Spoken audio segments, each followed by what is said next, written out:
দাদা কি যে বিপদ আছে এবার হজ গিয়ে না টের পাইছে আমি কি বিপদ আছি। রফিক ভাই তো ঘটনা শুনছেন না।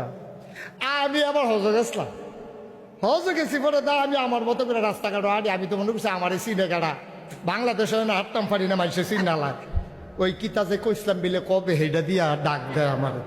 তা আমি গেছি সৌদি আরব। আমি তো মনের সুখে বুঝে নাম ভাই আমি মেসফালা দিয়ে আটতে আসি। আপনি তো হজ গেছেন, মেসফালা তো চিনে নে আটতে আসি ছুটতে ছুটতে সৌদি আরবের ফলা পায় গিয়ে দিই মা রে বাপেরে টাইম আনতে আছে মুরব্বী।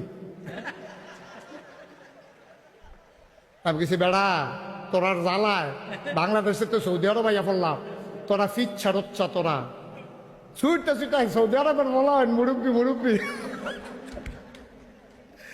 আগে বেড়া কবে কিতা কইসলাম তোরা আমার তেজপাতা বানাইলেই স্যার আমিন কর না কেন? একটা মহব্বত ভালোবাসা।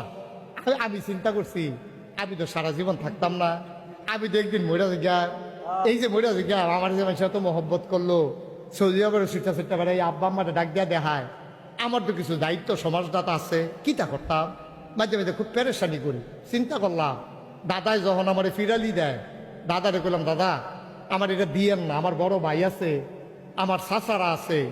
তো নিয়ম তো আপনাদের সাথে ফির সাব হয় বাহের গরো ফুতে ফুতে না থাকলে বন্যাতিয়ে। তা আমার বড় ভাইও আছে চাচারাও আছে, কেউ এটা না দিয়ে আমারে গেরে দাদা আমারে দইটা সোহের ফানি সাইডা দিয়া আমি জানি কারে দিয়ে হইব